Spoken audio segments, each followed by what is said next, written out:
Hi, welcome to Tales from the Tap. My name is Frankie, and this is my co-host, Stan the Man. And we are excited to talk to you about Magic post Final Fantasy. I know it's been a minute; we've had like a week or so, but we are super excited to jump in. There is bans to talk about. There is like what's happening within the standard metagame. So much awesome stuff. I mean, we knew that Final Fantasy would be a hit from like a selling standpoint, but like the cards are exceeding my expectations. I don't know why. Yeah, really exciting times. Final Fantasy popped off. I feel like across the board, everybody likes it. Even like the Universes Beyond haters are like, not bad. Yeah. The only thing that sucks is it feels like they underprinted Edge of Eternities, expecting it to flop compared to Final Fantasy, because we just got our numbers of allocation for Edge of Eternities, and unless like the big shots order like way more product and just like scooped it all up, which is possible, we got like a third of the normal collector boxes we normally get, which is crazy. And I saw like a bunch of other stores complaining on Facebook and other social medias. They were like, anybody else getting totally shafted on their collector boosters? And at first I was like, well, they always complain about everything and it usually doesn't affect me, but this time it did. So I was like, damn, apparently there was a much shorter print run of the collector boosters for Edge of Eternities, which really sucks because I personally expected this set to also do well, even though there's always like the people that are kind of like naysayers that will be like, there's just too much stuff, not enough people buying, product fatigue or whatever. I'll be honest, a lot of those people just don't know what they're talking about. They don't work in marketing, they don't work in like distribution, they don't work in like anything relevant. They're just like Redditors. They're like posting their ideas, you know what I mean? Yeah. And I'm like, dude, WotC is like, for all the crap we give them, it's $1 billion company. They're not like, oh, how much should I print? You know what I mean? Yeah, like, right. Damn, I fucked up. Yeah, everything is intentional for the most part, and if they mess up, you can tell right away. Yeah, I don't think that the only thing that I have a little bit of like understanding for is the product fatigue, and not from a standpoint of like, I'm not going to buy product, or like the general assembly is not going to buy product, but more so for the fact of like, right, with Final Fantasy right now, it's really hard to get cards. Yeah. And so like, and now I'm like, oh my gosh, there's another set coming. I don't even have like, But so like that's some like of these Final FF cards. People will take their like personal experience and apply it to like everyone. And I'm like, one of the things I kind of pride myself in is being able to do the opposite. Right. I actively try to avoid my personal experience when I'm trying to apply anything to like what I'm looking at. I'm like, well, what is the general, actual, like more or less, what are the 80%ers doing? Yeah. Especially when it comes to like Magic singles, people are like, oh, these cards are expensive because of X, Y, and Z. It's like, no, Commander, free form. No. It's like, well, why is Platinum Angel so expensive? Because people at home are like, that's the most broken card ever of all time. That like will never step into an LGS, you know what I mean? Right.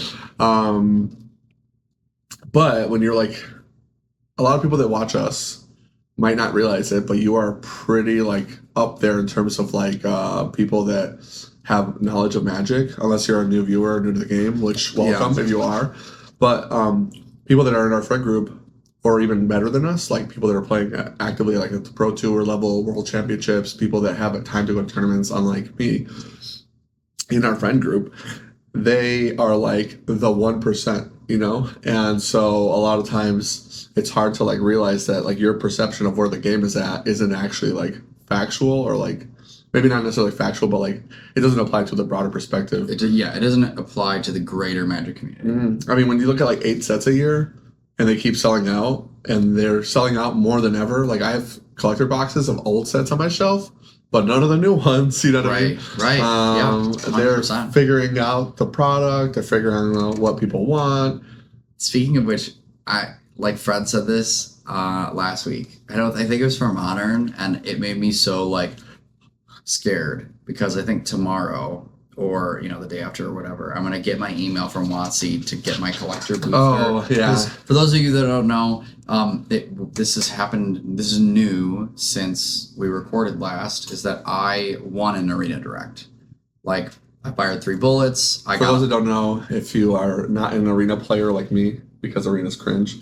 Cringe. Basically, every set you can pay like 1,000,000 gems to enter a sealed, and if you win 7 matches before you lose 1 or 2, you get a collector box of whatever that set was, or I think it was like a regular box for Modern Horizons, but it was still a collector box for Tarkir and for Final Fantasy, which is cool, but it's so expensive to participate, and you get nothing for any other, like, I think you get like your money back if you get 6 wins, or like half. Yeah, you get close to it back at 5. Yeah. And then you get it back at 6, and then some. Right. So like you have to win so many matches to basically, if you get 4 or 5 wins, you got nothing. So it's pretty expensive, although they are giving you like collector boxes, which is kind of cool. People are worried, like you were saying, that they might not have enough collector boxes of Final Fantasy to actually give out. In which case, what do they provide you with? And I'm sure there's like a fine print, like when you come on the event, like we might give you the middle finger. Yeah, the fine print is like a cash voucher for the cost of the box. So they're not even giving me like what the value is of the box. They're giving me like a third. And I was like... Not even a third. I was like, please, I just... I'm pretty sure cash or wholesale for me was like $350. Yeah, I think they were going to give $450. Okay, that's not bad. But I was it like... might have been that much. I can't remember. I was like, please, I just lost my job. I'm selling that box for cash. I know. I told Frank, I was like, you don't have work, I'll buy that box off of you if you want. Just because I don't even have one myself. Also, for those that don't know, if you're in Discord, you already know, I had like the plague last week. I just got through having strep, so he got blasted. My sinuses are still killing me, and so if I sound like crap, I really apologize. I'm trying my best to not. He's too hard on himself. Yeah, a little bit. But anyways, what else have we missed since last time we were on? Because we skipped a week because I got sick. So it's been, 3 weeks since an episode? Yeah. 3 weeks since an episode. Man, I'm trying to think anything that we missed that was important. We had our last RCQ. And the thing that we're mainly going to... Well, yeah, the last RCQ, the team sealed event that I went with Jared. And oh, yeah, the sealed Final Fantasy, which was awesome. Everybody had a good time. It was so cool. I think my favorite thing was that we got Gabe to play in a team with David and Adam Weiss, which if you guys haven't seen, we've had Adam Weiss on the podcast previously after he won the Grand Prix a couple years ago. And yeah, the RC. The RC, yeah, sorry, the RC. And getting to like play with that caliber of players is such like such a privilege, you know? Yeah. So I felt really happy that we got Gabe to be on a team with them, and he was able to hang. He did pretty well. He was the one that did the best on the team. He did the best on the team. Yeah. He had good feedback for limited, and I've been telling him, like, you're grinding limited a lot. You're doing really well. Like, keep at it. I mean, you're becoming like a very good limited player, and that's so good. His favorite format by far. He doesn't really care about constructed as much as like just limited, unless the deck appeals to him. Right. I felt bad. He came in today and was building like the Yuna deck with Overlords. Yeah. And he's like, nobody's playing Yuna. I'm surprised. And everybody was like playing Dimir and all like the boring stuff. And then he's like, I forgot my Overlords in my modern deck, so I guess I can't play tonight. I was like, damn, I get to go home. I was like, that sucks. Which is a bad night too, because honestly, my night was made by the promos that you guys got. Oh, from yeah. Final Fantasy. The Squall and the Ultima promos are really cool. Yeah. I just love Standard Showdown promos in general, especially the way they did it with the Cowboy Bebop style, where it was like... But this is way cooler. These are great, but they're expensive only because of Final Fantasy. If it was like a regular promo, they wouldn't be no one would even care. No. But still, like, I love the way they were doing Standard Showdown promos. I really hope they continue doing that in the future, just like, especially because it's like a top 4 thing. It's not like first place only, super top heavy. Like top four, that's kind of how it should be. Pretty reasonable. Most stores, especially smaller ones, will have like 8 to 16 players. So like top 4 ends up being like the winners. Yeah. And even if you're like a really, really big store, you could do like 5 rounds just to make it be like only the top 4 undefeateds or whatever. Yeah.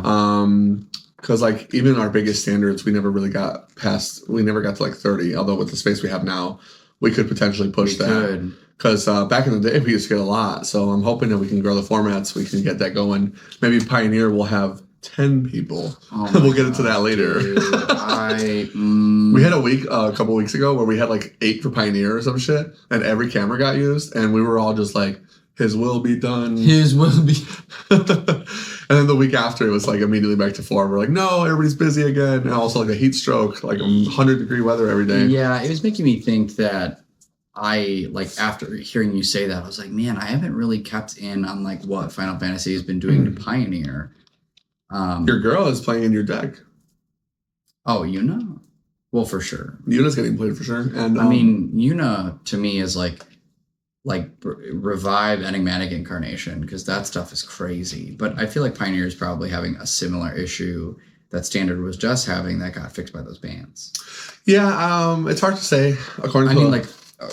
Right. We don't really know because no one is playing exactly that deck here. But yeah, we can get into that later for sure. But I definitely agree. With that being said, let's get into some quick housekeeping because we have a lot to talk about.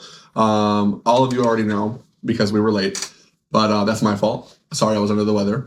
Although I'm kind of glad we waited because everybody on like the first day was just like blah blah blah, blah, blah, like whatever. Like now we have facts and we can talk about the facts. Yeah, we're starting to see like data settle on like what people are playing and what's staying consistently good. Right, exactly. And I mostly prefer talking about that kind of stuff. Speculation is fun and all, and I love speculating, but with this kind of stuff, I don't mind waiting a little bit to see what people cook with. But for those that already are supporting us, Patreon is always the best way. It helps us keep the lights on. Half the lights are off over there, guys. What are we doing? Yeah, please. It's dark. I'm scared. Anyways, no, but for real, our patrons are the best. We really appreciate your support. It really goes a long way. It helps us do upgrades, and we have lots of plans for the future. As Frank going to get more free time once he finds a job again. Please. Rest in peace. Rest in peace, dude. But yeah, so to our patrons, thank you so much. We appreciate it. For those who want to support, if you can, it helps a lot. Even just like the $1 or $2 tier goes a long way for us. And then jump in our Discord. We'd love to talk to you guys. As we start getting more patrons, since our numbers are into like double digits now, we want to start doing more stuff for the Patreon and for the patrons themselves. And I know we keep talking about making Frank watch some anime or shows in general. I keep putting that on the back burner because I've been looking into some upgrades, and the city has been slowing down my progress in terms of upgrading my store, which I was hoping to be done with by now. I don't want to just like post slop for the sake of it. So like once we have like a setup that's viable for you guys, we'll get it going. But I already have plans for you, I promise. And to that point, like any of you that have been a part of the Patreon that have been subscribing to that tier, know that it's not in vain. We're taking it into consideration, and like it was going to be like X amount of episodes per whatever. Like we've already got a season or two that has been. I'll be honest, the X per episode thing, just disregard. That was never going to be a thing. We're just going to do stuff. We're just going to have content for you guys. Yeah, but and so we're committed to it. Is like what I was getting at. Exactly. But that aside, if you are on YouTube or watching us on YouTube, that's our main platform. As always, please, if you can like, comment, subscribe, it really goes a long way. It helps us out in the algorithm a ton. If you're still watching us on Apple or Spotify, we appreciate you a lot there. I don't know what the equivalent of a like or whatever, a follow. Honestly, if you want, ring the bell. It helps us a lot. Apparently, a ring the bell is like 400 subscribers according to YouTube. Some made up arbitrary number, which I love those. Anyways, yeah, so if you want to support the show, you know how to do it. And join our Discord, get in our community. We are having a good time in there. And I've been able to hang out a lot with people in the calls recently, which has been fun. And I just got a new microphone and camera, so maybe I'll get to make some more content for you guys, even if it's like on the solo side. That's it for housekeeping. That's it. You nailed it. Speedrun. Awesome. Yeah. Speedrun. Yeah. Sorry, guys. You I am nailed it. so out of it. Anyways, this is what I get for doing the podcast after work every time. Lucky number 7. We got so many bands to talk about, which is kind of awesome. I did a little bit of a breakdown of the article. I reread it today just so I have like a fresh mind of what they wrote for the article, which is always a treat. It's always a really well-written article. It's definitely not crap. But yeah, I think they did actually a great job with the standard bands. Remember we talked about on the last episode, I think it was with Jared, right? Yeah. I was really hesitant about bands before rotation. Because I was like, get them. Only because it never feels like at least with the current B&R team, which some of them work for design as well, it never really feels like they understand the format as a whole, or like have like enough forward thinking, you know. I agree. And so for people that are like literally seeing the future, like there are cards they can see that we don't know about, right? Right. It feels like they have less forward thinking than us sometimes. Yeah. And sure, I'm like really involved and I talk about Magic and think about it like every day as it pertains to like being a store owner and stuff. As long as the game is healthy, that's all that ever really matters to me. Health of the game, like always, which is why I was like super okay with the One Ring ban at that point, where it was like completely killing events. With the way they handled the bans, it felt a lot like when they banned Reflector Mage along with Emrakul and Smuggler's Copter. And I remember back then, and I got to talk to some of the old heads, like you mentioned Fred earlier. We were like, man, remember back then when like all the dumbasses were like, why did they ban Reflector Mage? My blue-white deck was totally fine, and blah blah blah, and it was a Smuggler's Copter format, and Emrakul was so broken, and all this shit. And it's like, if they had left Reflector Mage in the deck, that would have been like that blue-white mid-range deck. Yeah, it would have been so oppressive. I mean, Reflector Mage for the time, you don't really see it now, and for new players that have never played against Reflector Mage, you don't really think about it. But like for the time, especially 2015, Reflector Mage was like, damn, cards these days are too good, you know, like 2015 Magic. No, it's actually 2017. Was it 2017? Yeah, so I actually saved this really cool, you don't know about this, and maybe I can post this in our Discord, but someone posted like all of the bans over standard over time. So it was 2015. Oh no, 2015 was when the card came out. I'm tripping. Yes. Yes. 2017 was when it got banned. Yeah, and it had Felidar Guardian, and I don't know what that is. That's Aetherworks Marble. So it started off with these three got banned. Oh, okay. And then after those three got banned, then they had to ban Felidar, and then they had to ban Aetherworks Marble. Oh, sure. This was all in 1 year. Sweet. Yeah, so like I said, I mean, we're going back to these time periods where, like, before that, there hadn't been standard bans, I believe, since JTMS and Stoneforge. Yeah. Correct. Yep. So it was like 7 years, they were like, oh, we haven't had any bans. What the fuck are they doing? You know? Right. And it's like, well, first of all, the game actually doesn't suck anymore. These cards are good and cool. You know, so you have to like talk people off the ledge first. Yeah. People are like, how could they print a card like Emrakul? How could they do this? Like, it's like, calm down. Like, the reason why standard right now is so freaking wildly popular is how strong the cards are. Yeah. You don't want to go into standard and be like, I have a 2/2. Oh, this guy has a 3/3. Well, hopefully I have a +2/+2 card. Like, dude, or like removal. Like, man, I have a card that says kill, but not if his card is X, Y, or Z. It's so boring. But like, people want to play with strong, complicated cards and feel like they're the one maneuvering the gameplay, right? Yeah. It gets closer to like every decision matters, you know, when the cards are more modal. And so like that was kind of like the start, to be honest, especially with like creatures having the spells attached, everything being a 3 toughness or 3 power. That was a big 3 toughness or 3 power era for sure. But Reflector Mage, for a lot of people, they didn't realize how strong that card was because they weren't conceptually understanding like the fact that I could bounce your best guy, you're not casting it again, and then I'm tempoing you out with whatever the heck else I'm doing. God forbid I have counter magic too. Okay. And then even got played in like the human deck, and it was like great. You're like, oh, Aetherwell, tap, bounce your best guy, kill you. Yeah, so those are like really good times, and I didn't trust them to like do like a ban and be like, okay, we have to ban like 4 or 5 cards, which is where I was at in my head. I was like, well, you can't just ban Core Steel Cutter, and you can't just ban Beans and Monstrous Rage. Which is what a lot of people were saying, right? Right. And I was like, none of this makes sense to me. So when I woke up, and I was like super sick that day, when I woke up and I saw the bans, I was like, oh, awesome. I went back to bed. This is great. My specific favorite ban was the Distown ban, but for if you've been living under a rock, I guess we'll get into it. 7 bans: Core Steel Cutter, Monstrous Rage, Heartfire Hero, Up the Beanstalk, Hopeless Nightmare, This Town Ain't Big Enough, Abuelo's Awakening. Terrific. Excellent bans. I don't think they could have picked better cards, honestly. I think they did exactly what needed to be done. So for all the shit we give them for being like not that great as a BNR team, in my opinion, especially with like the last 5 years of historical context, and also their articles not usually nailing it on the head. Shout out to the legacy portion. they did a really good job with this part. So I don't know if they really brought the whole team in or got like outside help or whatever. They kind of nailed it in my opinion. So this next portion, we're just going to go over. I basically did bullet notes, so a synopsis of the article, so we don't have to read the whole thing because it's a little bit wordy.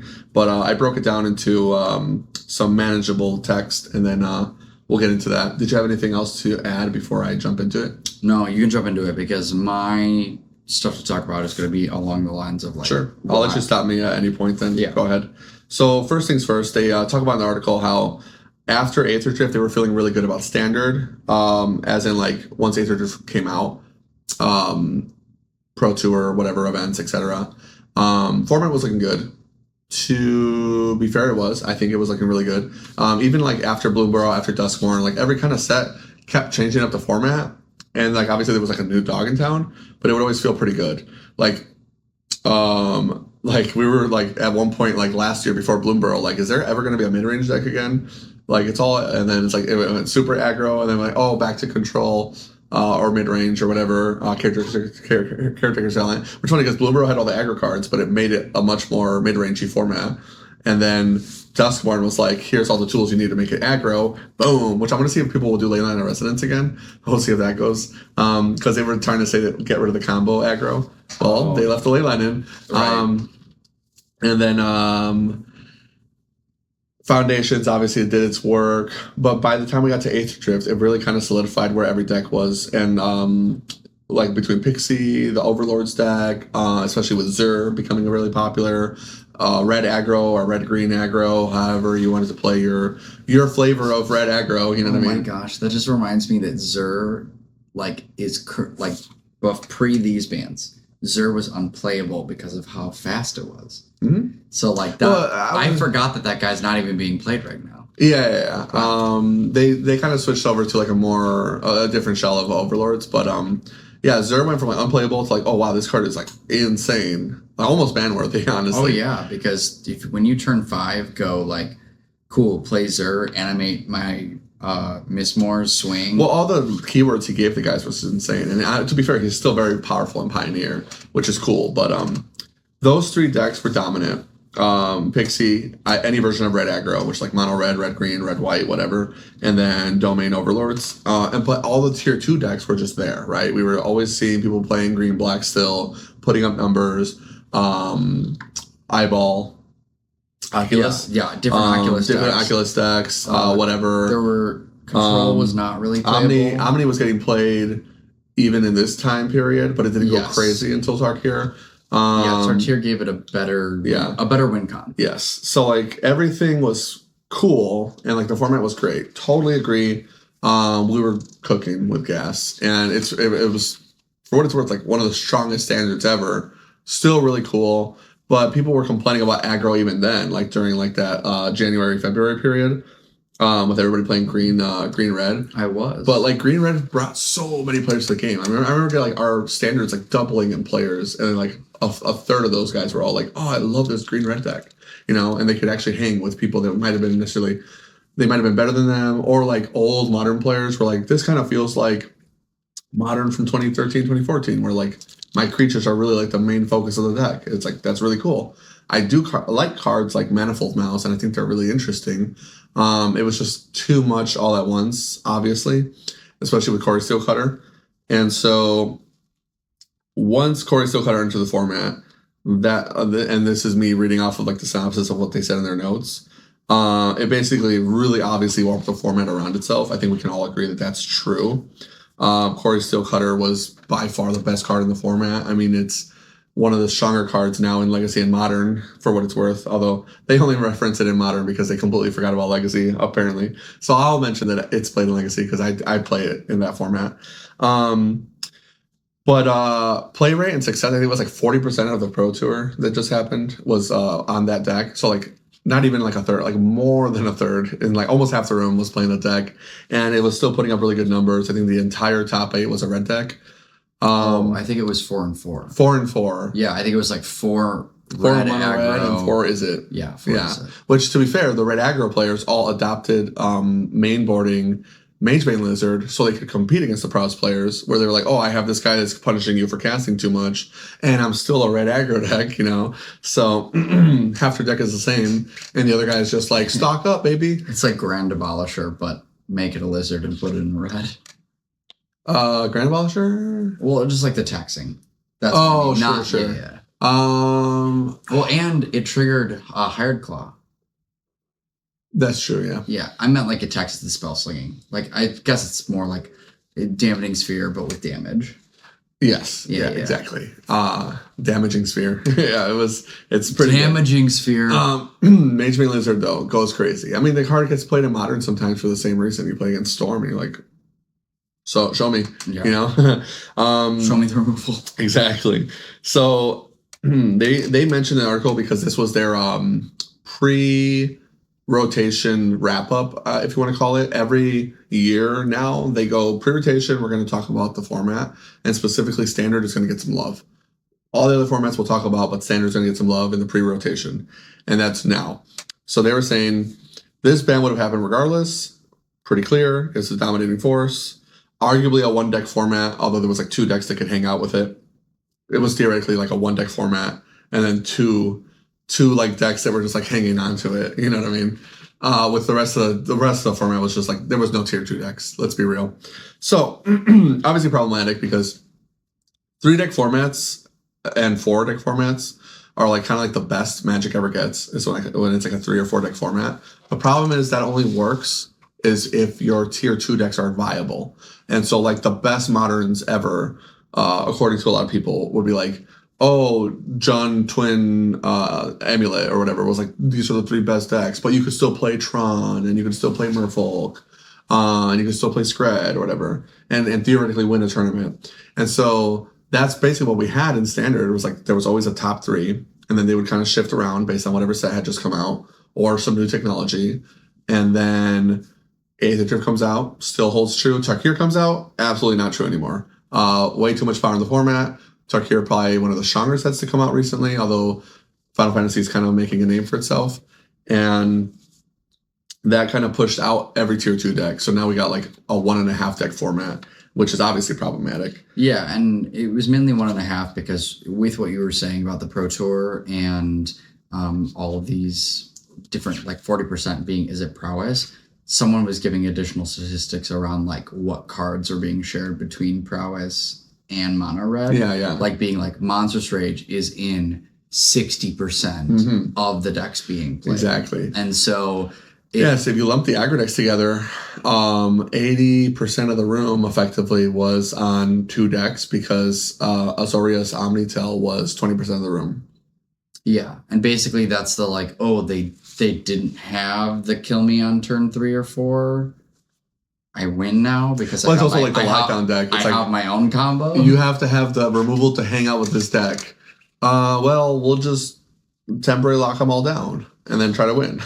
Yeah, and I think that also like what Corey Steelcutter and like some of the red cards that we'll continue to get into made problematic as well is that like the traditional form of like beating these decks was, oh, I've got really good removal for the board. But because the mono red shells had the ability to be like, but when my stuff dies, you will still pay for it.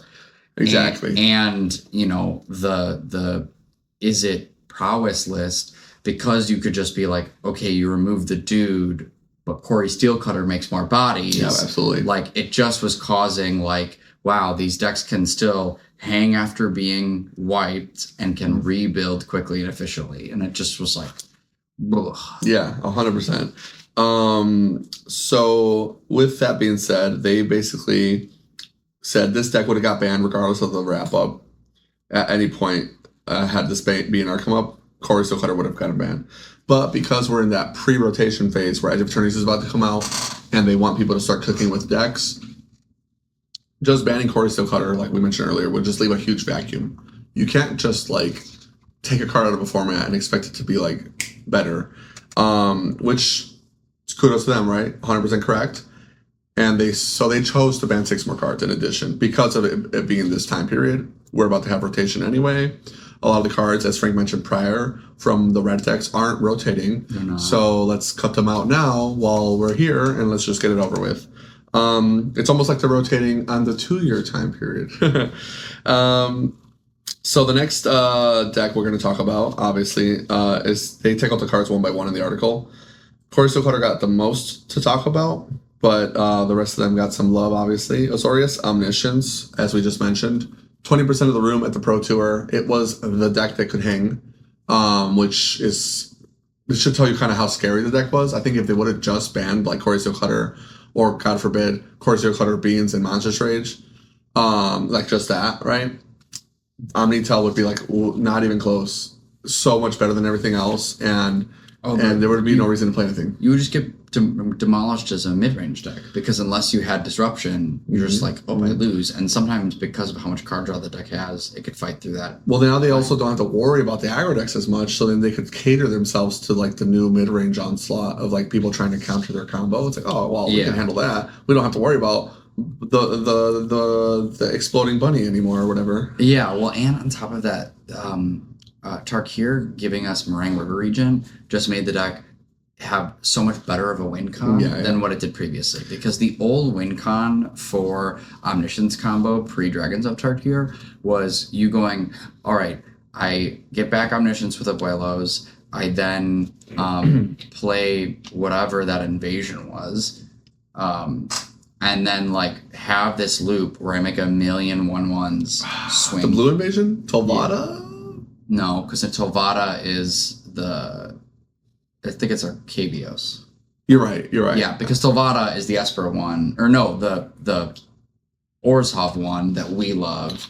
That you're right. Was reanimating with.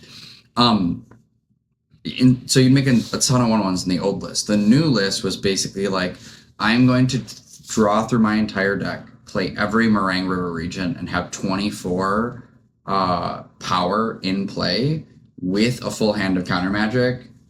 Go is like, so and like effectively having bounced your entire board, right? So it's like I will bounce your and bounce your whole board. So like it just got so much better and more consistent and like stronger of a win con than what it had previously. Right. And to what Frank was saying in the notes, they basically mentioned Tarkir obviously gave us Core Steel Cutter, but it also gave Omnitel, which was already a powerful deck, two new tools: Rolling Dragonstorm, another crazy card for them.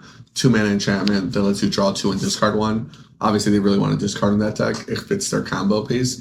But whenever you play a dragon, now you get to bounce these to your hand. So, like, just all that extra card draw that you got, really facilitating the game plan that Frank was talking about. Meringue River region being that dragon that they obviously not only was so powerful for their game plan, but giving them that consistent card draw. Once they got an Omniscience into play, it was pretty much like, if Omniscience resolved, you were basically dead almost certainly, and there was no point in playing it anymore. And like, they don't really want, obviously we want Standard to be like interactable, even if they do have an Omniscience. So the notable part is that Willow's Awakening is 4 mana if you include access is 0. So normally Repair and Recharge and all these kind of reanimation effects for artifact enchantments like Portal to Phyrexia decks, which like was what got Fable the Mirror Breaker banned in Standard previously, right? Because of how good Portal to Phyrexia decks were with that card in it. Draw, discard, pay 5 mana, repair my Portal to Phyrexia. Now it's like, oh, Abuelos, my Omniscience. Usually this is a 5 mana ability, but Abuelos being 4 mana, kind of that tempo, that 1 extra mana was really such a big difference that the deck is just kind of too powerful for where it needed to be. In their notes, they said that Omniscience style combo decks were intentional and they want them to exist in the format, which I think is cool. I like that combo exists in the format. I don't think Standard should be a format that never has combo decks. I think they're really cool and interesting, even if they suck to lose to sometimes. The cool thing about it is that they acknowledge that they want it to be a thing, and they put Omniscience and Foundations for that purpose. Like, it's meant to be in Standard. So even though they kept saying Omniscience was this problem card, they do reiterate that they want it to be a deck, but they want it to be a tempo slower and give people the chance to like have the turn to like battle through this. And also, Wells was supposed to be like interactable as in it's reanimating a guy, but it's a creature now. That obviously didn't prove to be true, where like killing the creature almost never mattered. They were just comboing through you anyway. And that is why Abuelos was designed the way it was, to like be like a cheaper version, but it's more interactable. And so I kind of like agree with the logic here. I think they did a pretty good job. I definitely agree with the ban. And even though you could still play Omnitel, it hasn't really been putting up any crazy numbers. So obviously it was correct that it wasn't going to be as strong without Abuelos Awakening. They did say that they do want Omni combos in the format as long as they stay at healthy levels, whatever healthy means. I guess right now with like almost no, I don't think there's anybody winning with it. So 0 is pretty healthy to me. Yeah, no, there hasn't been anyone winning with it. And like truthfully, once Repair and like, because Abuelos Awakening was in Lost Caverns of Ixalan. Right. Whereas like Repair and Recharge came from Brothers War. So but I think we have a new version of them that's a 5 mana. Okay, I was like, that's rotating into. I don't remember what the new one is called, but we got like a 5 mana whatever this is, like a reanimate, an enchantment or artifact, like every other set. Right. Especially for like limited, because those effects are pretty cool in that format. I think actually there's one in Final Fantasy now that I'm thinking about it. So I don't know if the black one brings back an enchantment. I can't remember, but I do remember just getting a 5 mana style reanimate effect. Which because there's like Reawakened Evil or something, but I believe that's just a creature. And it could just be a creature too, because a lot of times we get like. But there 5 might be mana, one 6 in mana. white. I just can't. I can't remember. Too late. I haven't played enough Final Fantasy Limited, unfortunately. I wish. I'm jealous of all you enjoyers. Next card they talk about is Monstrous Rage. Obviously, Monstrous Rage is probably at this point kind of cemented itself as one of the strongest combat tricks ever printed. Power spell, pump spell. Combat tricks. It's kind of insane as a card, actually. I remember when it first came out, I compared it to Might of Old Corrosa, which I put in the notes there. I was like, wow, you get 4 power because you got the roll, right? I mean, that's pretty crazy. And the trample. The trample is kind of insane, but like just the 4 power off the gate. Obviously, or no, it's 3, right? Because you get +2 and then the monster roll. Yeah, it just always feels like 4 power. It feels like 4 because you're in like all the cards you're targeting are Valiant. Yeah, or prowess. Yeah, so it's like it is always 4. Right. It's just like the fact that you're like, yeah, you're always getting 4. But the 3 power, I was like at first when the first card like came out, I was like, oh, aggregators are gonna love this, except for the turns where they're only getting +2. That kind of sucks. But like even back then, the amount of times you would target the same guy with your Monstrous Rage was so low. It was like even if it was happening, you were just winning, right? Like back then when like red was a good deck but not broken, and you were just like, well, oh, pump my guy up, try to kill you. I'm putting this on fair creatures. Well, we never really had to put it on fair creatures because no, I guess that's not true. It was in Wilds of Eldraine. Right. We were I was thinking for some reason the big bear on the face of the card made me think that was Bloomburrow too. Yeah. No, you're fine. Yeah, but that was we were playing just like regular red aggro where you're like, oh, I'll sideboard Jaya Ballard. Yeah, you know what I mean? Right. Ooh, Chandra got printed. Put that in my sideboard. Yeah, and Cough as well. You know, when you were like doing double spelling to make Godric like. Yes, Godric exactly. Make Godric go crazy. When Godric came out, we were like, oh my god, can this red deck get any better? Like 1 mana guy with haste into like 2 mana guy with haste and prowess for murders or whatever. And then you're like, oh, Godric. Oh, I think the monster roll triggered your making him jump or whatever. Yeah, he got to jump. It's when 2 permanents on Yeah. So like, what's the ability called? I can't remember. Celebration. Yeah, good memory. Because I was like, I don't know what that is. I know what the ability does. I just remember playing that. I'm like, I love this deck. I love red aggro. Every time it's good, I'm happy. But not this red aggro, dude. This can be. I liked it. I'm happy. They just needed to give us Path to Exile. Like, what the fuck were they thinking? They should have listened to me. Put me on the design team. Anyways, yeah, so much trades. Way too good. Obviously, a really powerful trick. It even gave you like +1 toughness, which it did not need to do. Yeah, well, and to like continue that kind of reasoning as to like why this was so problematic is that you have all these creatures that have Valiant, that make, wow, targeting with this really good pump trick is already really stupid.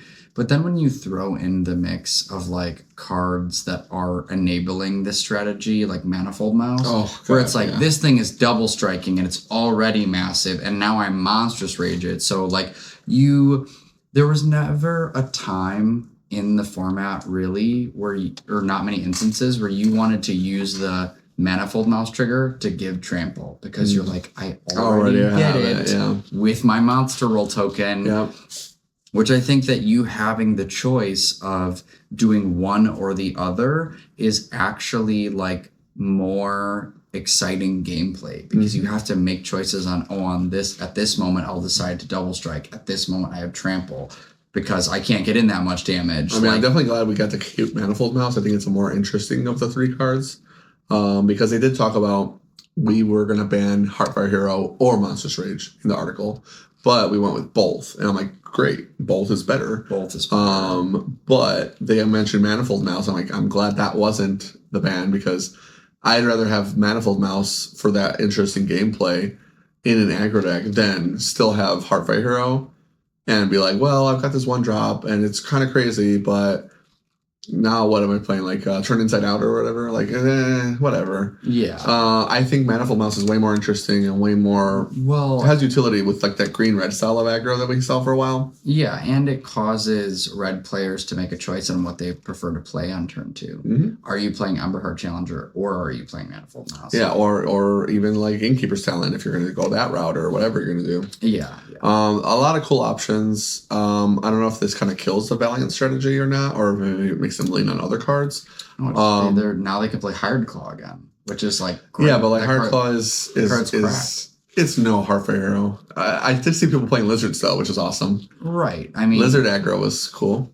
Or he's mid range. Right. But when you have the ability to go, lizard, and then every time I swing, just for swinging, I'm getting 2 damage. Yeah, but like that's not even close. No. It's not. It's like orders of magnitude weaker. So like that's why I'm like, I wonder how their strategy will adapt, because they now have to respect the format. Right. They can't just ignore your game plan, which is what they were saying in the article. I kind of agree with. They were like, the red deck was a combo deck disguised as an aggro deck. Did I get these 2 cards? You're fucking dead. Yeah, right. And that's fair. I think they're right. It felt like that. I just don't know if there's still enough tools for them to do some of these combo plans with Turn Inside Out and Lena Resonance, or if they're going to lean more into like that green-red style that had like that long game plan, Yeah, it might be big red, because, Manifold Mouse, Emberheart Challenger, and having, you still have Burst Lightning, you have Hired Claws, you have Karen, Screaming Nemesis. Well, they have Shocklands now too, so I wonder if they'll even add a 3rd color. Yeah. Adding a color to see if they can find something more aggressive. I don't think they can be mono red anymore. That's what I think. I think absolutely. Mono red's probably dead. That's great too, because like that one land was just so free for them. The red Rock-Face Village. It's Rock-Face Village. Yeah, that card is so crazy. And it really rewards you for playing mono red, honestly.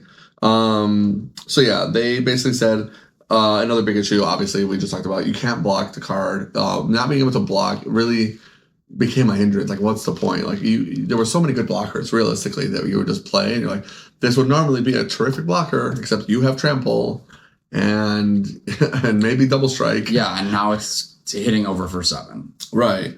And so like even double strike, it's like, well, if you don't have trample, I can chomp, And so without these double striking tramplers, even like the hero tokens are going to start becoming relevant as like just 1/1 chump fodder. So yeah, obviously we talked about this already, but Heartfire Hero, they discussed in the article, was a potential alternate ban to Monstrous Rage. Thankfully, they decided to make it a complementary ban with Monstrous Rage.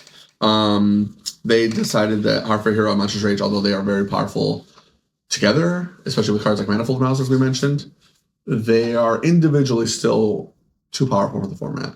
And I think if you've pretty much heard what Frank and I were saying now, we totally agree. Heartfire Hero, just like way too good.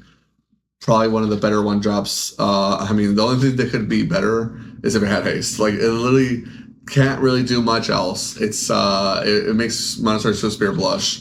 Yeah, well, and I think too that like if they kept it in the format with, let's say Manifold Mouse, one of the biggest problems that I find with the gameplay is even, let's say, right, if they go hero into mouse and then you as a blue player are like, cool, well, all Tashana's that mouse later, well, it keeps all its counters. So you still have like a 3 or 4 just beating at you. Yeah. Like, even if you stopped it from having a death trigger, like, it would cause for very quick and very aggressive game plans. Mm-hmm. And I mean, that's also, which makes me wonder if they're gonna ban some of these cards in Pioneer as well, because it depends. I think right now, like, the big issue with Pioneer is no one cares. Corey still, well, no one cares. That's the biggest issue. That's the biggest issue. We love Corey Pioneer, Steelcutter now gets to play with Treasure Cruise, and I'm still on team Treasure Cruise is fine in Pioneer.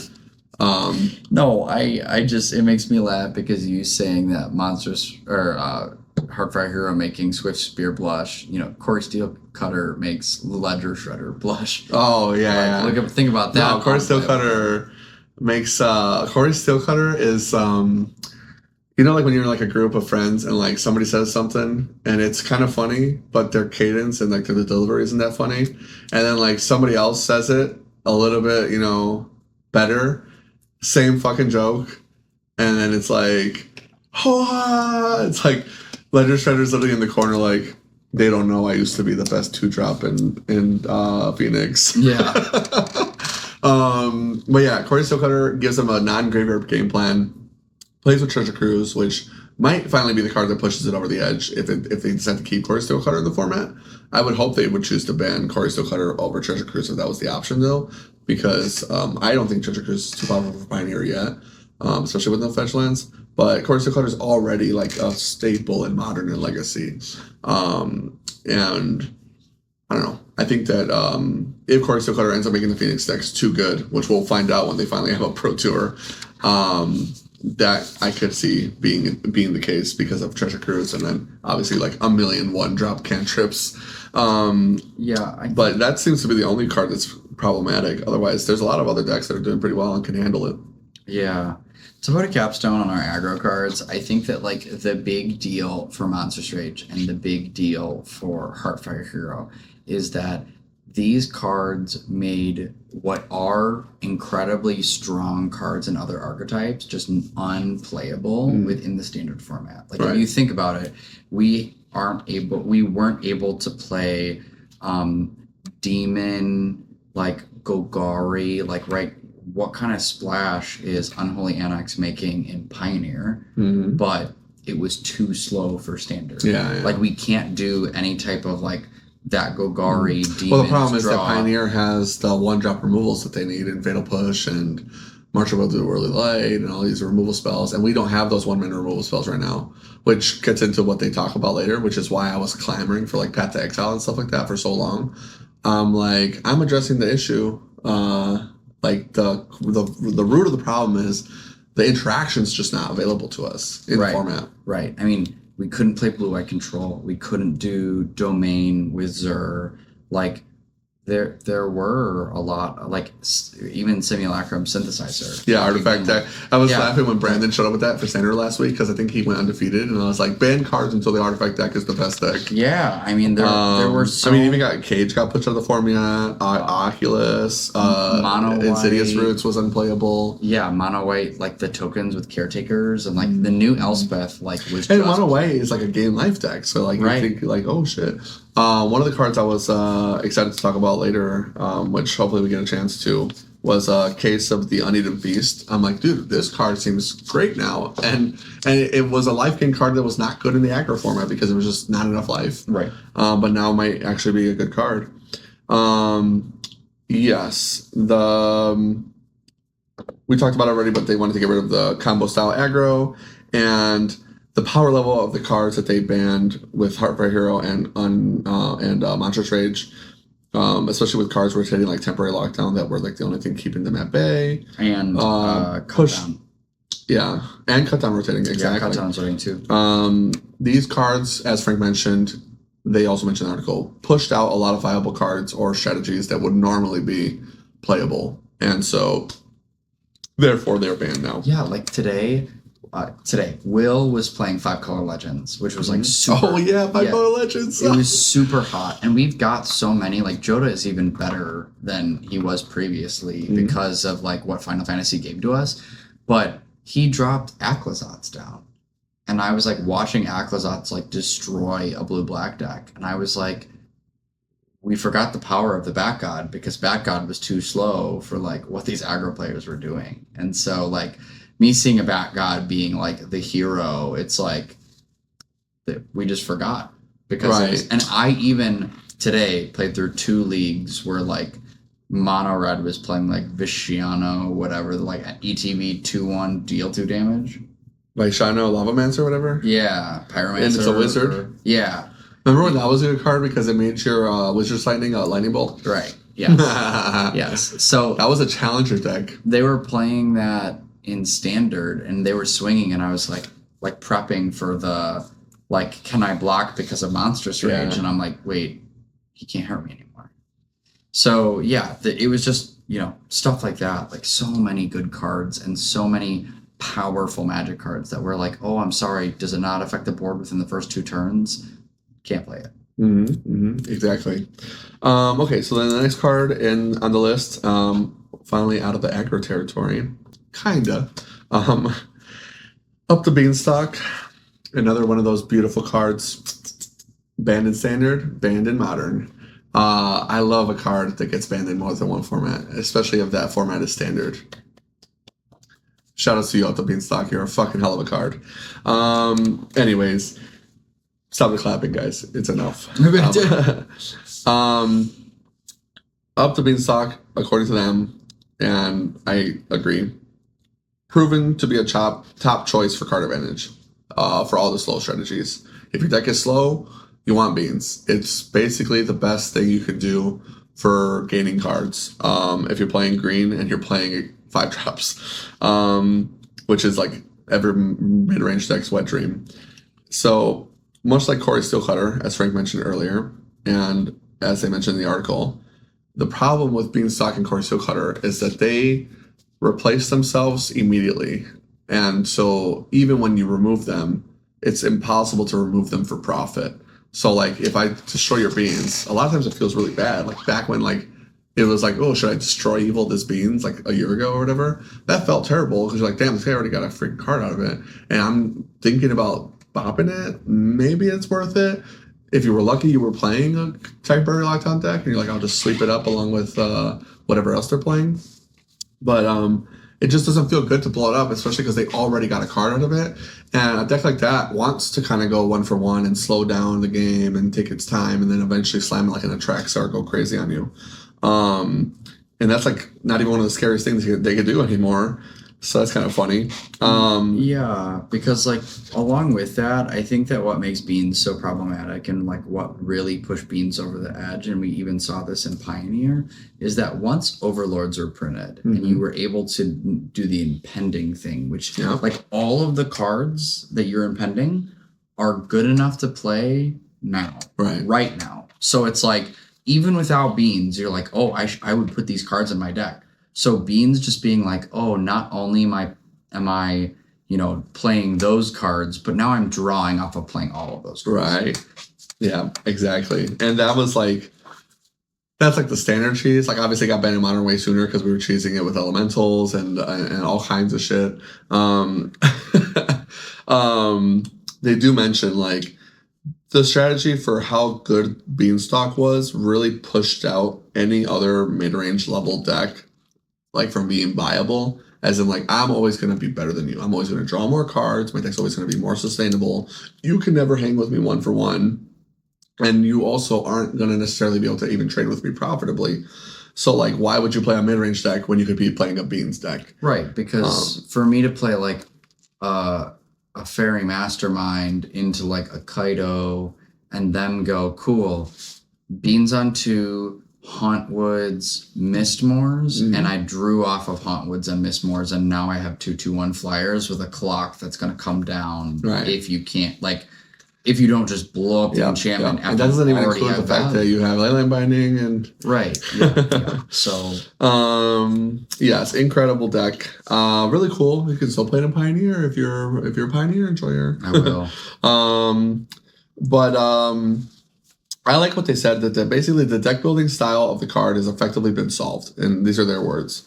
So then I kind of like more or less fill in the blanks there, but they even mentioned like with future card design in mind, they were having like growing pains, like, oh, we want to make this card, but with Beans it's kind of too good, or maybe too not good enough, or you know what I mean? Like they were already having like design problems with Beans, like, well, if it's banned, then we don't have design problems anymore. And I agree with that. They shouldn't really worry about Modern. Maybe you can try it with Pioneer a little bit, but for Modern, it's like if a card goes, you know, and if it's broken, ban it. But you can't design new cards with Modern in mind. It's just not feasible. But for Standard, it's very, very rare. Hashtag Modern Horizons. Yeah, fuck Modern Horizons. All my homies hate Modern Horizons, but for Standard, it's like, okay, ban it, cool. Back to designing cards.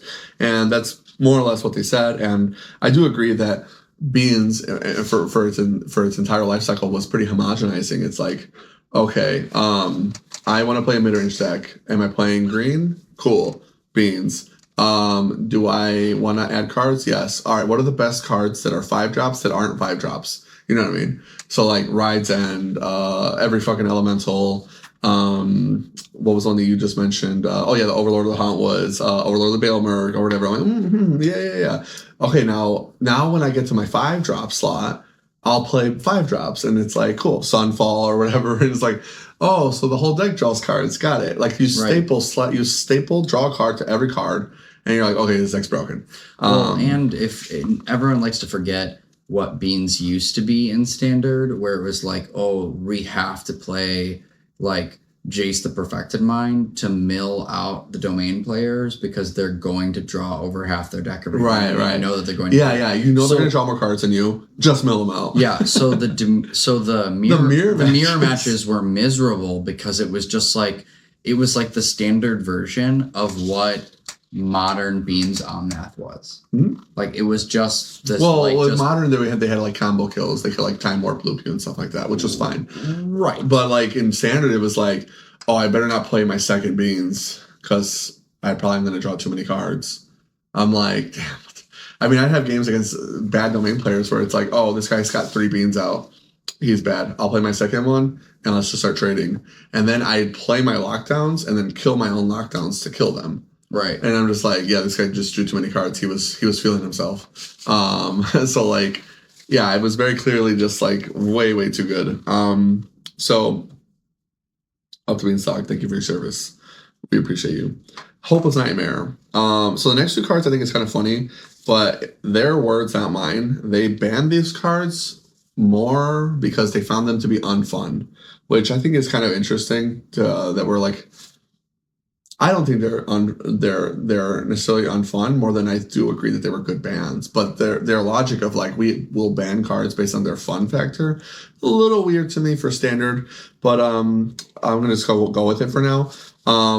I mentioned it here. Although I basically agree with their reasoning, I don't really like their wording of like we're banning these cards for being unfun. I'm like, I want you to give me a reason why this card is too good. And then they immediately gave me the reason why the card was too good. So I was like, all right. Just get a proofreader, and then rewrite these, or use ChatGPT. What's it called? But effectively, Hopeless Nightmare was just way too good of a disruption tool. 1 mana, make you discard a card, any card, right? And so like because it can also hit your lands and just rip your entire hand apart, as opposed to like a Thoughtseize, where like I can only take so many cards with a Thoughtseize before it has no value, right? It's like recurring Thoughtseizes or even Duress. It's like diminishing returns. Hopeless Nightmare had the opposite problem. It's like, yes, continuously rip their hand apart, and you're draining them for 2. So like on top of your disruption plan, you're also facilitating your aggro plan, which allowed the deck to become like a hand disruption aggro deck where you're just like shock your opponent, and it almost feels like a Delver deck effectively, where you're like, oh yeah, I'm gonna play very minimal resources, and then you're gonna never cast a spell that resolves, hopefully, and I'm gonna kill you for 2 damage at a time. Yep. Right? And so that play pattern is it's cool when it's fair, right? I love Delver and Legacy, but when it's unfair and too good, which I definitely think it got to that point.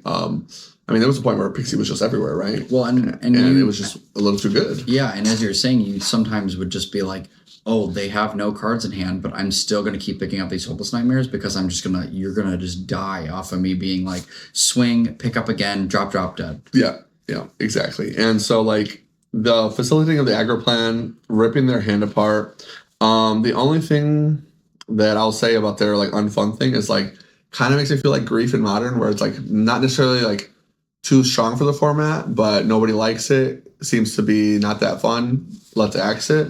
If that's kind of like the reasoning that they were going for, I suppose I can respect it. But it's still a little weird for me to like hear like, oh yeah, not card not fun, removed from format. Okay, no.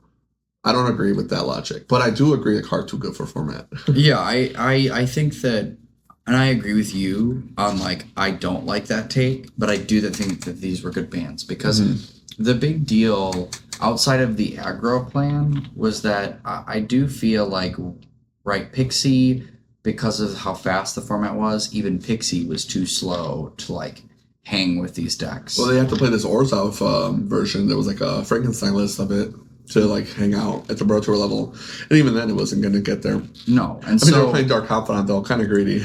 Yeah, so now I think that like with those cards being out of the format, I felt like Pixie was just going to be like, oh, Delver's the best deck again. And so I'm really glad that they decided to do that because even now, I looked today, I went and like played like through 2 Moto leagues. I wanted to try some VV lists because I probably... Yeah, I know. I was laughing when they banned and I was like, I can't wait. There was people that were like, oh, finally, Izzet's unplayable. I was like, Izzet might still be the best deck, actually. Yeah, it currently, over the like 1 week we've had since bans, VV is like in the number 2 deck. Yeah. Top 3 for sure, I've seen. Yeah. As far as representation goes, like we don't know what's going to be best until a real tournament happens. But right. Confirmation bias is powerful. Yeah, but I think that it was just going to jump itself into being the best deck. And as I was saying, as of today, I saw a list that took top 7 in a challenge that is playing Pixie. Because you still have, right, you just got Ambrosia as another card to, like, bounce stuff with. Yeah. And on top of it, it's got Landfall, so it swings in really well. And you still are picking up things like, oh, I can do Nowhere to Run and Momentum Breaker as a 4 of, and, like, Grim Bobbles. And, like, so it's, you still have a lot of powerful tools, really powerful cards to keep bouncing. So, like... that is, to me, when I saw that today, I was like, that is proof even of itself that, like, Pixie keeping Hopeless Nightmare would have been bad. Oh, yeah, 100%. I mean, that would have been, like, the go-to. I think the only deck that in my head I was like, slam dunk, seems like a jump on it wagon was, like, remember after Aether Drift, we had that Gruul Delirium that was, like, really popular for, like, a week or 2? Oh, yeah. I was like, well, and it is back. And it is back. Exactly. It is back, and it's very powerful. That was, like, the first deck I thought. I was like, this must be the best deck now. And then I was like, well... But then I was like, I'm going back to sleep. Yeah, it's still being... It's in, like, top 10 right now. Well, there's been so many cards since then, and the green-red deck, even the Delirium Wall wanted Monstrous Rage and stuff like that, so, like, they did get kind of hurt. And so, going into the last ban, This Town Ain't Big Enough. This was actually my favorite of the bans. Well, I guess I shouldn't say favorite. Cortisol Cutter is probably the best band. But This Town, I think, was, like, this really solidified to me that this was, like, a S tier. Like, they really handled the format well. Because, like, I don't think somebody could have done a better BNR than what we got out of this. Even if we did have, like, the best of the best, like, band team of all time, and they fixed Legacy, and they gave us back some cards in Modern, you know what I mean? I don't think they could have done it. I think they did such a good job with the standard bans, and, like, people are going to love the format even more. Going into back-to-back RCQ seasons for standard, I think it's going to be a great time. I'm actually really excited to, like, even just see what people cook and bring to the RCs or the RCQs here in my shop. So, like, I just wish I wish I could play. Like, so bad I wish I could play. I gotta just, the thing is I don't want to hire somebody, you know what I mean? I don't want to hire somebody, but sometimes when I'm looking at people playing Magic and I'm like the Squidward looking at SpongeBob and Patrick having fun, I'm like, maybe I should hire somebody and just go have fun. I think a move for you could be that you just hire someone for like a day or two. Nope. Like, too much money. my thought was just like give yourself one more day to have fun sometimes. All work and no play makes Johnny Makes Jack a dull boy. Yeah. Anyways, so yeah, this one they also mentioned it was a ban for being unfun, which I'm like, again, I hate it, but whatever. And they cite its pairing with Storm Chaser's talent as like a 2-card package in a lot of decks, as being problematic, which I definitely agree. That's like the 2-card package that was making this town kind of crazier than before Storm Chaser's talent. I was like, this town is awesome. I fucking love this card. Right. Especially when it was getting played with like in some medium decks like Simic Beans, which Beans got banned, whatever. You know, like Simic Beans then was like, this is what the cards are supposed to be doing. Really fair shit. Eddie Mercrab or whatever. Yeah. You know? Totally reasonable deck with awesome cards. And this town is like triggering Beans, you're bouncing a card and bouncing your own Mercrab and like, yeah, Tolarian Terror, like 5 mana, or if 1 mana 5/5, like dude, we got Gurmag Angler, and it's terrible, right? But like a good deck, but like terrible, and like those are like the best decks that you can get. Like those are like the best weak decks that you can get with like ban cards, right? Yeah. And that's what people think of when they're like, don't ban the card. Oh, Civic Beans is totally fine. It's like, no, dude, it's not. Or like Selesnya Beans, you know, like, no, it's not. Because this is what you can actually do. And what you can actually do is Storm Chaser's talent now. And so I agree with them. That's a good reason to ban the card, but I just think it's a power level reason and not like a fun reason. Yeah. Storm Chaser's talent and this town got played in Is It Prowess, which was the best deck in the format. And they had options, and they still chose to play this 2-card package along with their Core Steel Cutter. And Core Steel Cutter doesn't want you to play 2 drops, but they were like, no, this town, Storm Chasers, and Stock Up are all worth it because they're all strong enough to get played with my Core Steel Cutter. Yeah. Really good. Before that, it was an Esper Pixie technology. Esper Pixie was just blowing people up with like turn 1 Storm Chaser talents and then whatever else they wanted to do after they were prowessing their otters with Hopeless Nightmares. So like really, really crazy. I agree with their take on it being a catch-all as well. Like it's like annoying that this town could bounce anything. That was my favorite reason for why it was banned when I saw the ban initially. I was like, well, this town hits everything. It's too good. It's too good. It's too efficient. It furthers your game plan while disabling theirs. And even without Storm Chaser's talent, I think the card was getting too good. Like Frank just mentioned, Esper Pixie, still very good. If they were this towning you right now, you'd be feeling fucking terrible. And go ahead. One of the reasons why I am really glad that like I was mid on the This Town ban because of things like Beans leaving the format. I was like, and Hopeless Nightmare leaving the format. I was like, the things that like made this town crazy are like gone. So like, won't this just be fair?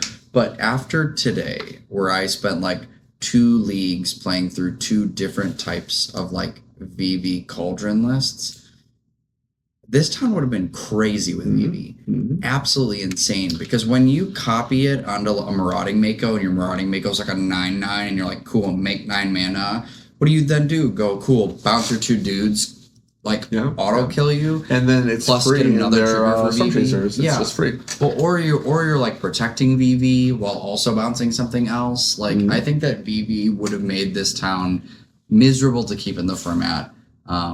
Bouncing your own guy in response to removal while hitting their best thing. Yeah, really annoying. And so obviously there's the loop with Storm Chasers and in end games where you have enough mana, you can start looping your spells and bouncing and then using Storm Chasers to level up to buy back spells. And now you're just like looping like, oh, I'll just this town my Storm Chasers and it's like almost like a build your own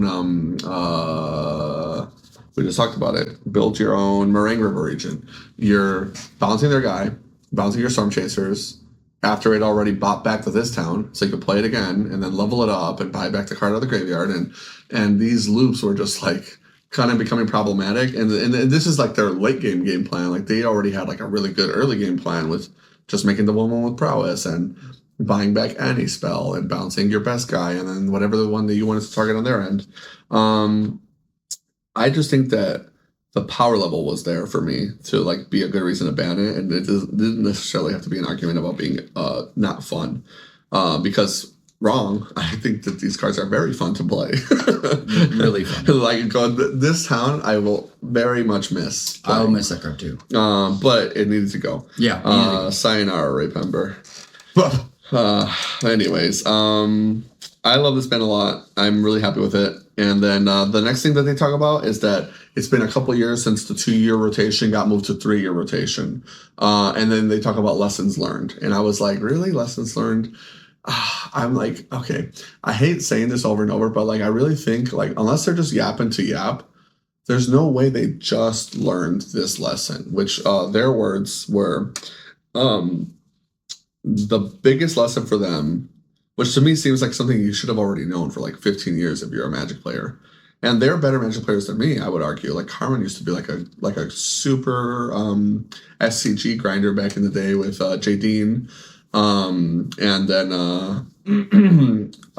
they were like grinding Star City games like the same era as like Jim Davis and like Todd Anderson and all them, like in their heyday, like 2015 era. Sure. And they'd grind top 8 all the time for Star City games. So I feel like you should know better, but their logic, or the biggest lesson they learned moving to a 3-year rotation was that 1-mana cards are problematic. I'm like, okay, well, that's like a year 1 issue we've learned with Magic is that the 1-mana card, the reason why a lot of games now, like if you look at, like you play Star Wars, right? You play Star Wars, you've seen Lorcana at my shop. I run a lot of games here, so I know how to play like White Shores, Lorcana, Universes, Star Wars, Pokemon, etc. And all of them kind of have derivative gameplay, but then also very unique gameplay in their own aspects. And how they balance that is what makes those games fun or unique or how they stay alive. If you look at games that still use like a mana resource, like tapping mana or Lorcana, like Ink, for example, whenever they do 1 ink per turn, it always kind of turns that like 1-mana card into a problem. So Star Wars, for example, they go, oh, you know what? We're going to solve it. Their solution was you start with 2.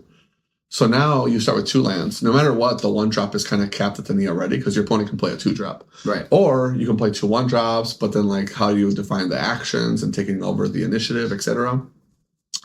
In Riftbound, which is about to come out, that's a League of Legends card game. I've been playing that with Tommy here.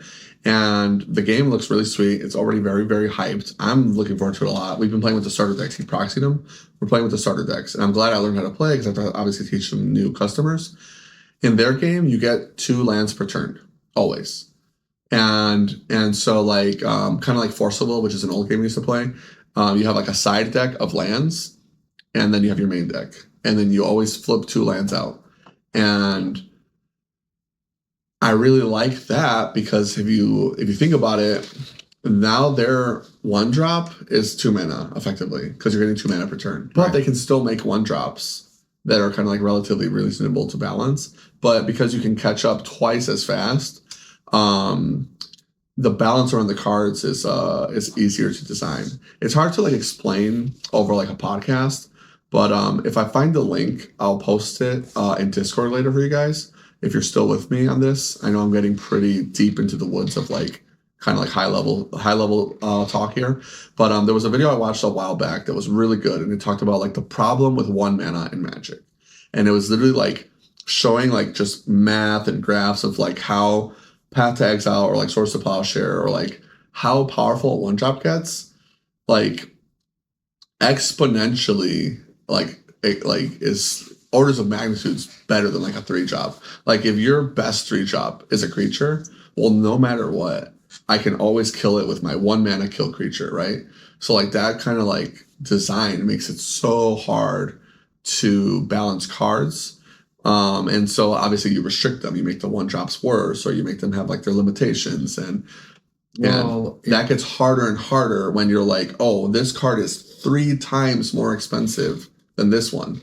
So this sounds like a really far out there take, but the 1-drop just sounds like it has so much more tempo that it doesn't matter that your thing is more powerful because you did it earlier. It almost sounds like what everyone says, like in the realm of financials, of being like, please put money in your 401k in your 20s, because if you put in a ton of money when you start when you're 30, it won't matter, because doing it when you were younger, like, just had more time to build. Right. Like, that's what it sounds like to me. Yeah, it kind of is. Like, when you watch the video I'm talking about, it really feels like you're talking about just pure math, and you're just like, oh man. But like, when you watch it explained like in a really cookie cutter like YouTube video, like a 15-minute, I'm only talking about this one topic. And that's going to do way more justice than I could do like off the top of my head on that podcast, right? You really kind of understand that the one drop is like fundamentally problematic, and that's why when you look at the Eternal formats, they're basically defined by the one drop. Oh yeah, or the 0 drops. Well, exactly. Right. It's like, try to find me a vintage deck that's not playing like all one drops. And well, yeah, Mox, right? They all start with the power 9, right? And so it's like, okay, then what else do you play? Oh well, one Soul Ring, like Mana Ball, and it's like, okay, so like, what are the cards that are more than one that you're playing? Oh well, it's a combo piece, or I can tutor for it, or I can reanimate it, or I can flash it in, or I can ramp into it because I have Mishra's Workshop, and Mishra's Workshop cheeses one drops up being a 3-mana immediate, Well, and that brought to the point what I was mad about within Standard is, like, we just got really crazy stuff like Zombify, a 4-mana reanimator printed into Standard. Too slow. Yeah. Sorry. Reanimating Valgavoth is not good enough. Julian and I were doing that for a while. We were playing like Dimir Zombify and like trying it with like Urborg Scavengers and reanimating Valgavoth and reanimating Atraxa and Sire of 7 Deaths, and it was kind of like tier 2ing, Yeah. And then cons came out. So they mentioned, like, yeah, 3 of the cards we banned are 1-drops, and then the 4th one is the most problematic. Rewards you for playing as cheap of cards as possible.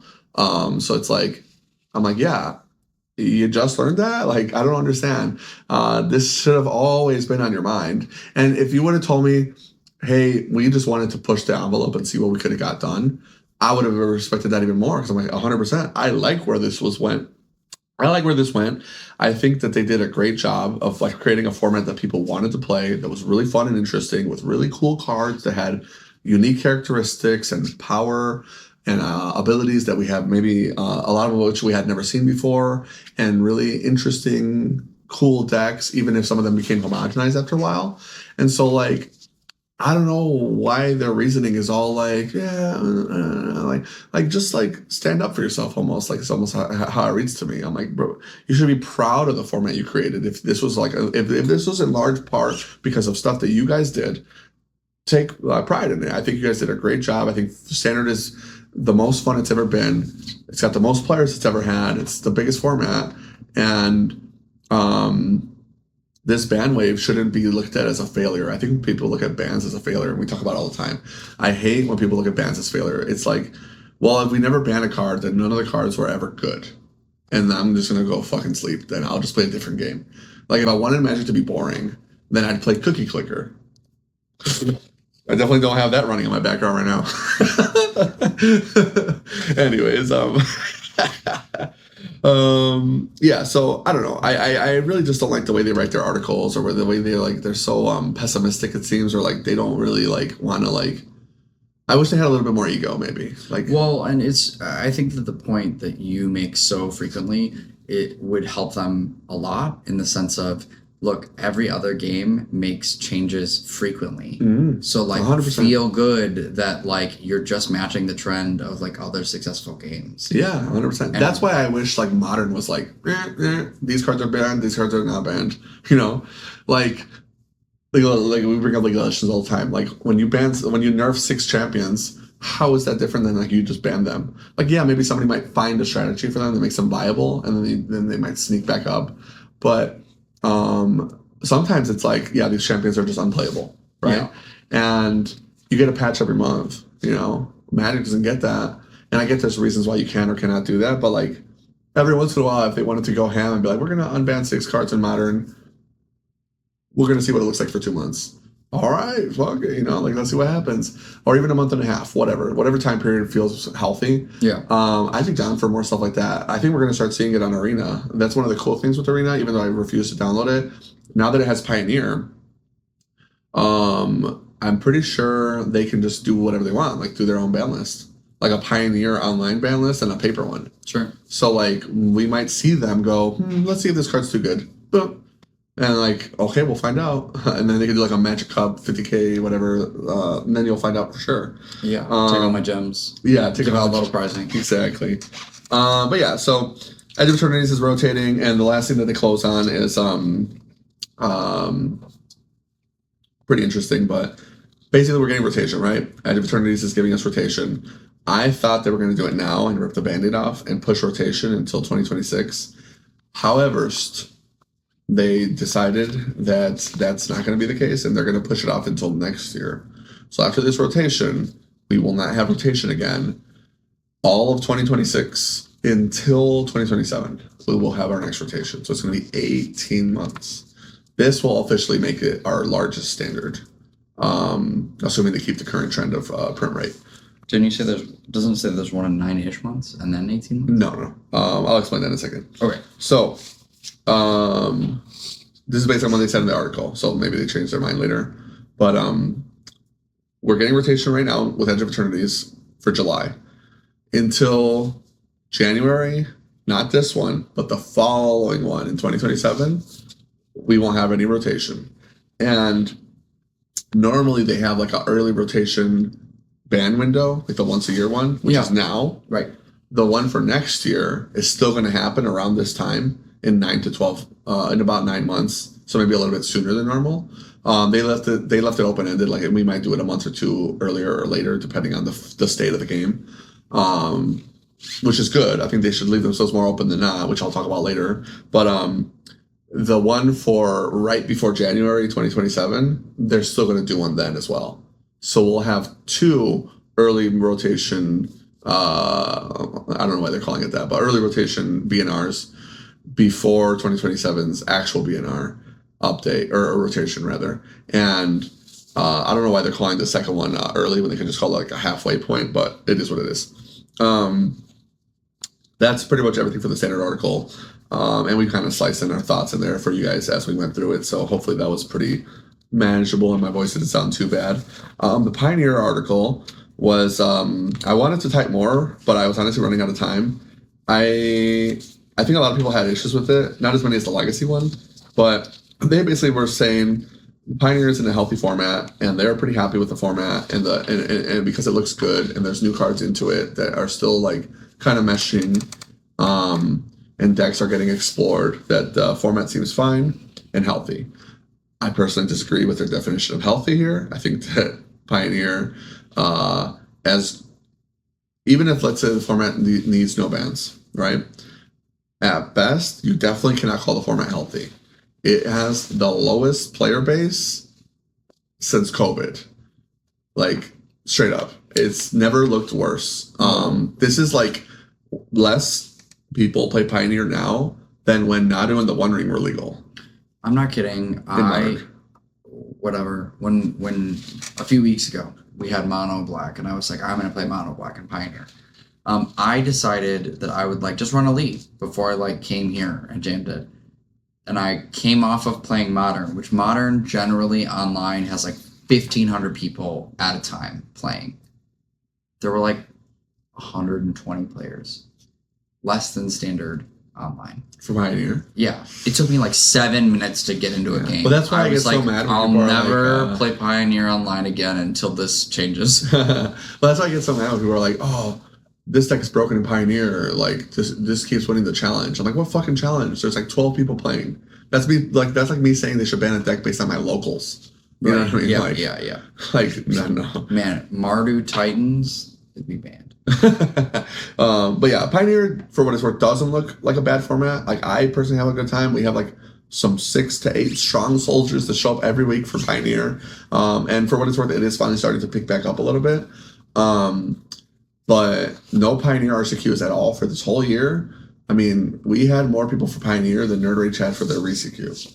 So, like, It's bad. Bad. It's really bad. Bad. They got to do something for the format. They got to fix it. They got to address it. But they can't pretend like the format looks good.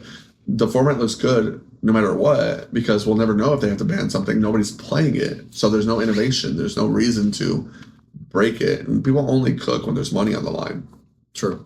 And then the Modern article, they basically already kind of capped themselves at the knees by saying that they were going to not ban anything no matter what. Or they said no changes for this Modern BNR, no matter what. Which I hate when they do that. Like we just said earlier, they left themselves like that open 4-month period of being able to look at the format in case it gets fucked. Totally reasonable. You just ban 7 cards. Maybe the format does get fucked. But for Modern, they were like, we're not going to touch it at all. It's like, why would you even say that? Just say, hopefully we don't need to do anything. We think it'll be likely that nothing will happen. But in case something does, like, why would you never hedge? Always hedge. Anyways, so that because they didn't, they were obviously like, yeah, we said no changes, no changes. Not that there needed to be any, but yeah, I just don't like the idea of like locking yourself in like that. Yeah. There could have been issues with the format very easily. Modern has been in a pretty bad spot the last couple of years. Bad.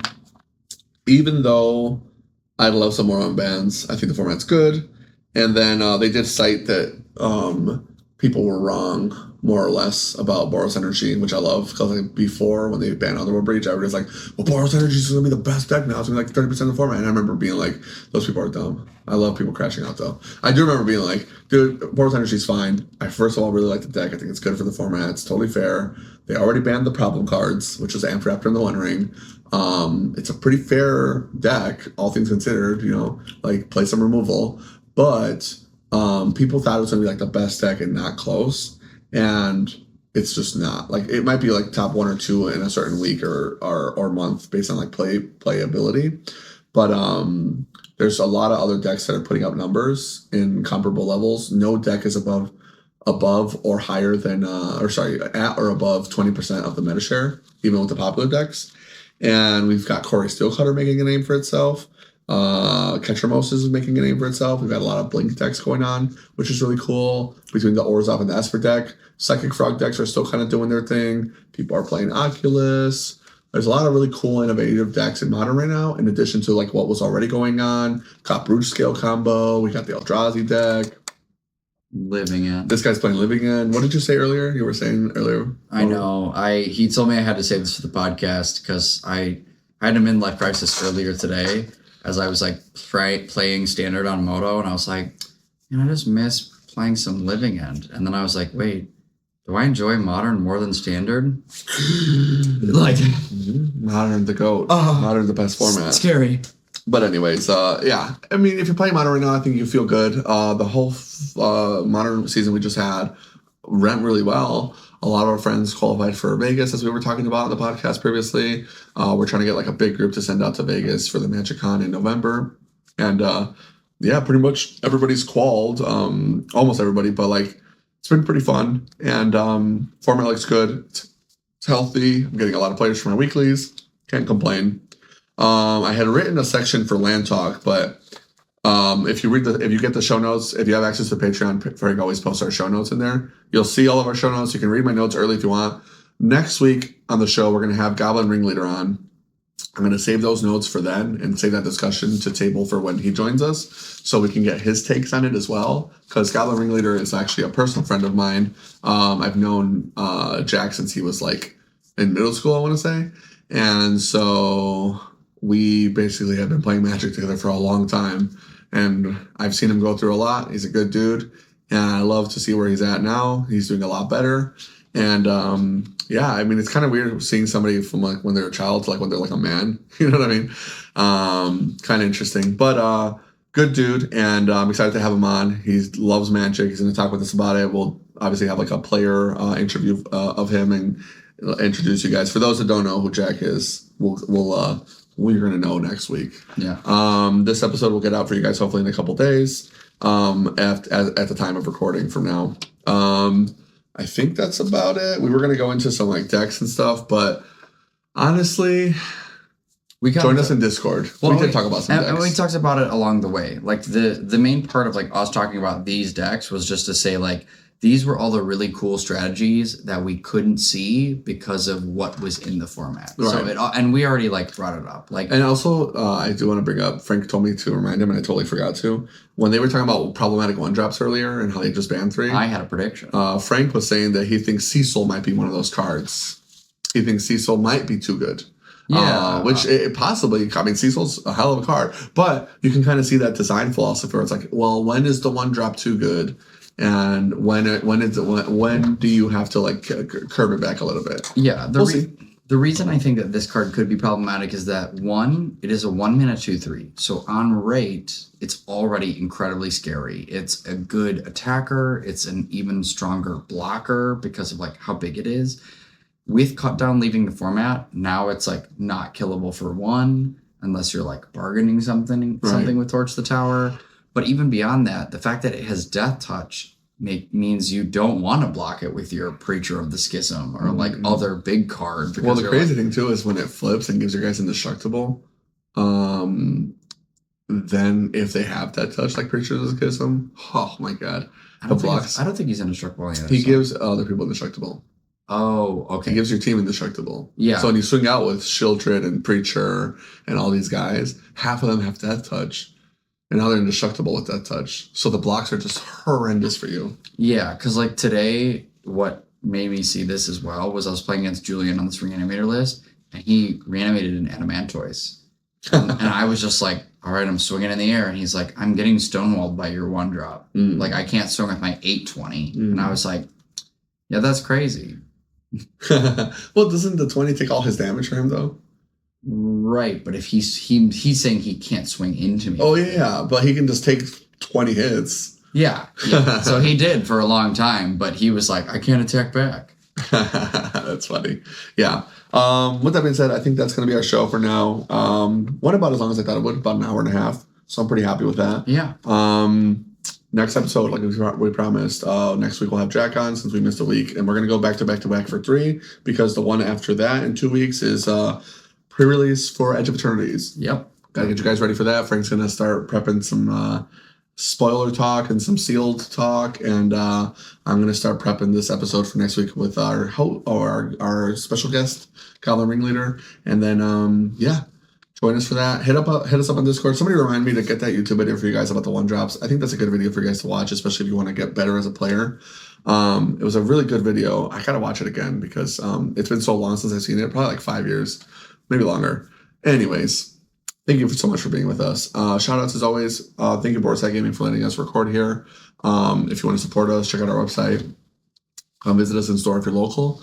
Shout outs MTG Chicago and Sal, our buddy who lets us borrow his camera, does the editing for us, does our thumbnails. If you want to watch weekly play from us here at Boar's Hat, you can see it on his channel on TG Chicago, where we post I send him all of our weekly gameplay and our RCQs and whatever events we get, whatever we can get him for Magic games here, we send it over to his channel and then he'll post it on YouTube.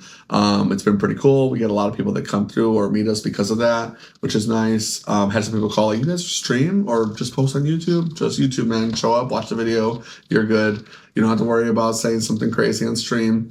We won't edit it out though on the YouTube video. Sure. Anyways, shout outs Nancy Steroids as always. The intro and outro music. We appreciate you. And shout out to our patrons. You guys are the best. I really appreciate the support. I was going to do it this time, but I'll have to remember for next episode. I don't know how to edit, so I'm going to get a freaking whiteboard. I'm going to just write your guys' names down and just do one of these at the end of the episode or something. Or maybe during the housekeeping segment, I'll just write them down manually. Or we just ask Sal to add in like... I hate asking Sal for favors like this. He already does so much. I'll get the whiteboard next episode. I will remember, I promise. I was going to do it this one, but I got sick. I had an excuse. Anyways, shout outs to people, just the viewers joining us for the ride. Shout outs to patrons. Shout outs to Steroids, Boardside Gaming, Sal, MTG Chicago. What am I missing? I don't think I'm missing. All right, well, join the Discord and hit us up for next episode. Thank you for being with us. Appreciate you. Yeah, catch you next time.